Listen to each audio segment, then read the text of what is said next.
बरेली के ग्राम पंचायत फैज नगर के प्रधान और प्रधान संगठन के अध्यक्ष हरदीप सिंह गंगवार ने बरेली के वार्ड नंबर 53 से जिला पंचायत सदस्य पद के प्रबल दावेदार के रूप में चुनाव मैदान में उतरे हैं। हरदीप सिंह गंगवार पिछले 10 सालों से प्रधान पद पर कार्यरत हैं और गांव व गांव की जनता की सेवा कर रहे हैं। उन्होंने अपने विकास कार्य की जानकारी देते हुए बताया कि क्षेत्र की जनता उन्हें मौका देती है और जिला पंचायत सदस्य के रूप में चुनती है तो सर्वप्रथम क्षेत्र में शिक्षा को बढ़ावा देने का कार्य करेंगे। गंगवार ने अपने क्षेत्र व देशवासियों को नए वर्ष की हार्दिक शुभकामनाएं दी। मेरा नाम हरदीप गंगवार, वर्तमान में मैं ग्राम पंचायत फैजनगर का प्रधान हूँ और पिछले 10 सालों से मैं जनता के साथ जुड़ के फैजनगर के प्रधान पद का उत्तरदायित्व के निर्वहन करता चला आया हूँ और मुझे बुता ब्लॉक के प्रधान साथियों ने भी एक जिम्मेदारी सौंपी और मुझे प्रधान संगठन के अध्यक्ष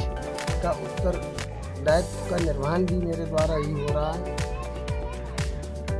अध्यक्ष जी, आप प्रधान संगठन के अध्यक्ष पद पे हैं और आप पिछले कितने समय से राजनीति में आप आए हुए हैं? सबसे पहले मेरे पिताजी नवादा इंटर कॉलेज में एक सहायक अध्यापक के पद पर थे। उस समय मेरा उद्देश्य पढ़ाई लिखाई की तरफ था, मैं कॉलेज स्टूडेंट रहा, लेकिन शायद मुझे वो मार्गदर्शन नहीं मिल पाया। तो जब मैं एमए करने के बाद राजनीति में जब मैंने कदम बढ़ाया तो देश के राष्ट्रपति अब्दुल कलाम जी की नसीहत को उन्हें समझते हुए मुझे लगा कि कोई भी लक्ष्य आदमी से बड़ा नहीं होता, बस जो भी काम किया जाए वो लक्ष्य बना के किया जाए। जब मैं राजनीति में आया तो मैंने सोचा कि लोगों के साथ जुड़ा जाए, उनकी जो समस्याएं हैं उनका निराकरण किया जाए और लोगों को भी ये समझाया जाए कि हर काम को एक लक्ष्य बना के किया जाए जिससे सफलता मिले। इसी को देखते हुए मैंने प्रधानी का चुनाव लड़ा, लोगों की सेवा की। लोगों में जो समाज में कई तरीके भ्रांतियाँ व्याप्त थी, लोग लड़ाई झगड़ा फसाद सारी चीज़ों पे उतरे हुए थे, समाज पिछड़ रहा था। मेरी ग्राम पंचायत में अधिकतर आए दिन थाना बुता की पुलिस गांव में आती थी, लोगों को परेशान करती थी, लोग झड़ते लड़ते थे छोटी छोटी बातों। मैंने लोगों को समझाया आज मेरे गांव के लोग संपन्न हैं और अपने काम धंधे में लगे हुए हैं और वो अपने रोजी रोटी ठीक तरीके से अपने परिवार को शिक्षित भी बना रहे हैं और साथ साथ अच्छा काम भी कर रहे हैं। देखिए, पिछले आप 10 साल से ग्राम पंचायत में प्रधान प्रतिनिधि हैं, तो आप ये 10 साल के कुछ कार्यकाल के बारे में जानकारी बताएं। पिछले 10 साल से जब मैं ग्राम पंचायत फैजनगर में प्रधान बना तो बहुत से ऐसे कार्य थे, जैसे रास्ते थे, वहाँ निकलना भी दूभर हो रहा था, गलियाँ कच्ची सड़कें थी। इससे पहले हर जगह थी, मेरी ग्राम पंचायत में ही नहीं, क्योंकि समय समय पे विकास कराया जो भी। और मेरा सबसे ज़्यादा ध्यान फोकस रहा युवाओं को आगे बढ़ाने के लिए, जो भी मुझसे प्रयास हो, जो भी उन्हें मैं बताना चाहूँ कि किस तरीके से आदमी अपने परिवार को, अपना नाम, अपने माता पिता का नाम ऊपर ऊंचा उठा सकता है और समाज में रहकर जिस भी पद पे हो आदमी उसको अपने निर्वहन अच्छी तरीके से करना चाहिए। अध्यक्ष जी, आप पिछले 10 साल से प्रधान हैं और अब एक नया आपने एक मोड़ लिया है, जिला पंचायत सदस्य पद के प्रबल दावेदार के रूप में आप उभर के आए हैं, इसके बारे में क्या कहेंगे? क्योंकि मेरी मंजिल कोई ये नहीं है कि मैं प्रधान बना बस यहीं तक, सोच ऊंची रखनी चाहिए।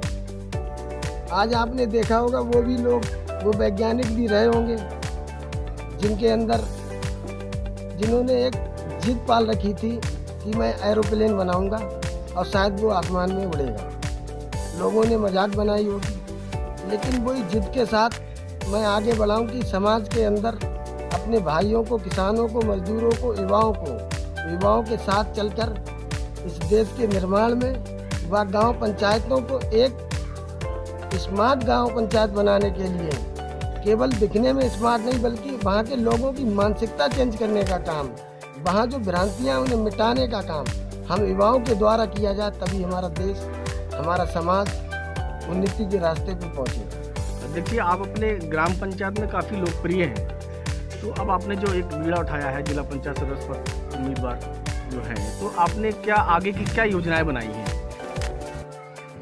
आगे की योजना ये है, हमारे कई साथी लोग, हमारे मित्र लोग, हमारे गांव के सारे लोग, उनका कहना था कि प्रधान जी राजनीति में आप आगे आएँ और हमारे यहाँ से जिला पंचायत का चुनाव इस बार लड़ें, क्योंकि आपको 10 वर्ष हो गए हैं फैजनगर में आप प्रधान रहे, आपके काम अच्छे हैं। अब क्षेत्र के लोग भी चाह रहे हैं कि प्रधान जी कोई बड़ा चुनाव लड़ें और हमारे साथ भी जुड़ें, जिससे हम लोग प्रधान जी को साथ में लेकर अपने क्षेत्र का विकास सही तरीके से कर पाएँ। जैसे कि आपका ग्राम पंचायत की जिम्मेदारी किसी और को सौंपना चाहते हैं? ग्राम पंचायत में 10 साल के कार्यकाल में हमने ग्राम पंचायत को अपने सभी साथियों और जो भी चुनाव लड़ने के इच्छुक हैं उन्हें एक यही सलाह दी है कि पब्लिक के साथ जुड़ा कोई बिजनेस नहीं है। इसमें आप अपनी रुचि में ये अपना काम समझें। जब आदमी अपना काम समझता है तो वो सोचता है कि हमारे किसी को परेशानी है, हम जाएंगे। जैसे किसान खेती करता है तो वो अपने एक एक पौधे को देखता है, इसमें दीमक तो नहीं लग रही, कोई बीमारी तो नहीं लग रही। इस तरीके से राजनीतिक आदमी को भी ये अपनी खेती समझ के उसका ध्यान रखना चाहिए। हमारी जब फसल लहराएगी तभी हम आगे बढ़ेंगे। इसी हिसाब से जब हमारे गांव की जनता खुश रहेगी, हमारे क्षेत्र की जनता खुश रहेगी, तो हम निरंतर आगे बढ़ते जाएंगे और लोग जब आगे बढ़ेंगे तभी हमारे। आपकी ग्राम पंचायत में जो आपका 10 साल का कार्यकाल रहा है, तो उसमें क्या आपने अपनी उपलब्धियाँ रही हैं, जैसे कि बारात घर है, स्वास्थ्य केंद्र है, सीसी मार्ग है, या विधवा वृद्धा विकलांग पेंशन है, इसके बारे में क्या कहें? मेरी ग्राम पंचायत में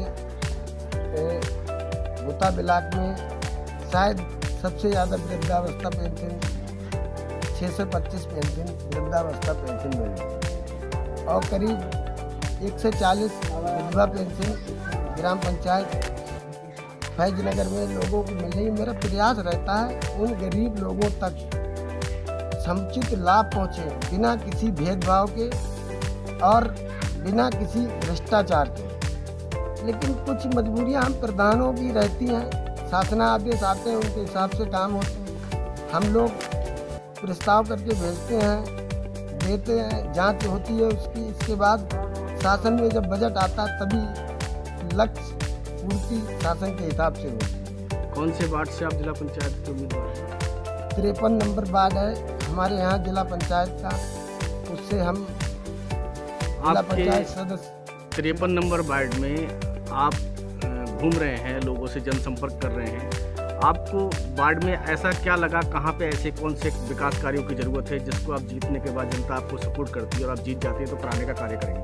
53 नंबर वार्ड में हमेशा लोगों के साथ छलावा हुआ।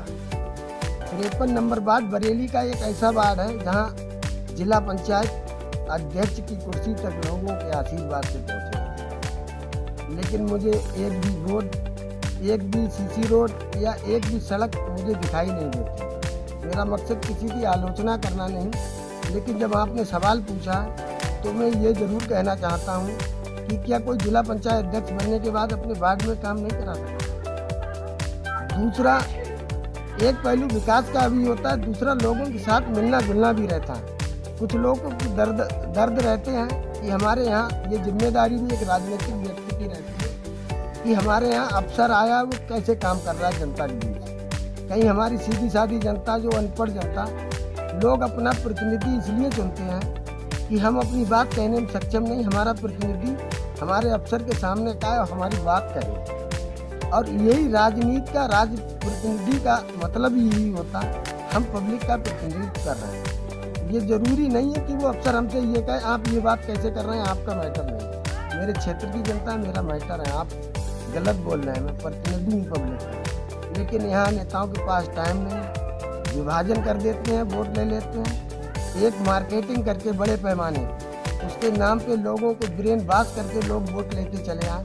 लेकिन भाइयों, मैं ये कह रहा हूँ, आम सब जनता से कहना चाहता हूँ कि आप अपने मन से विचार करके इन चीज़ों को सोचें कि आप जब अपना बहुमूल्य वोट दे रहे हैं जो देश के निर्माण में, आपके परिवार के निर्माण में, आपके निर्माण में, क्या आपके पिताजी कभी ये नहीं सोचते मेरा बच्चा नाम करे? हर किसी के सोचते। नाम आप तभी करोगे जब अच्छी बुद्धि रखो। आपके अंदर दिमाग होगा, सोचने की क्षमता होगी। वरना कुछ लोग ऐसे हैं जो आपको अपना मोहरा बनाएंगे और जीवन भर अपना काम आपसे निकालेंगे और आपका कोई उन्नति का कोई मतलब नहीं होगा। क्योंकि आपको अगर कुछ करना है तो अपने आप को आगे बढ़ाने के लिए अपनी समृद्धि रखनी है। दीदी, आपके ग्राम पंचायत में शिक्षा को लेकर अब तक की आप 10 साल में क्या व्यवस्था है, क्या व्यवस्था की है, और आगे आप अगर वार्ड में जीत जाते हैं तो आगे की क्या प्लान शिक्षा के बारे में? हमारे यहाँ मैंने भी अथक प्रयास किया और उस समय जो विधायक थे उनके साथ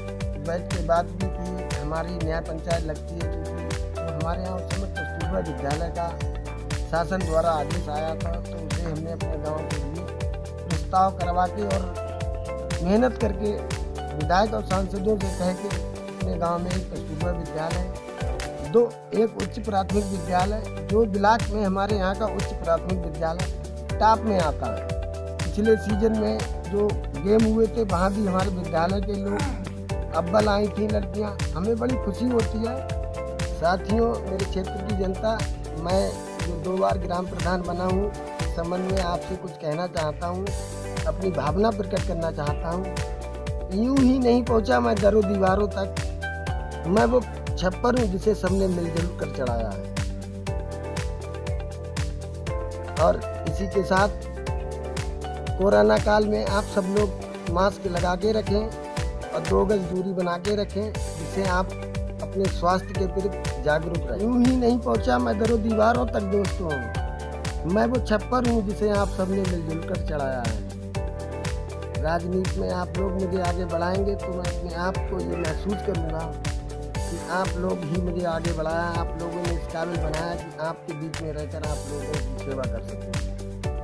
साथियों, ये कोरोना काल चल रहा है, मैं आपसे निवेदन करना चाहता हूँ कि सब लोग मास्क लगा के रहें और 2 गज दूरी बनाए रखें। ये आपके स्वास्थ्य के लिए ज़रूरी है और अपने स्वास्थ्य की चिंता करते हुए, क्योंकि सबसे ज़्यादा आदमी 2 ही चीज़ों परेशान होता है, एक पढ़ाई और एक दवाई।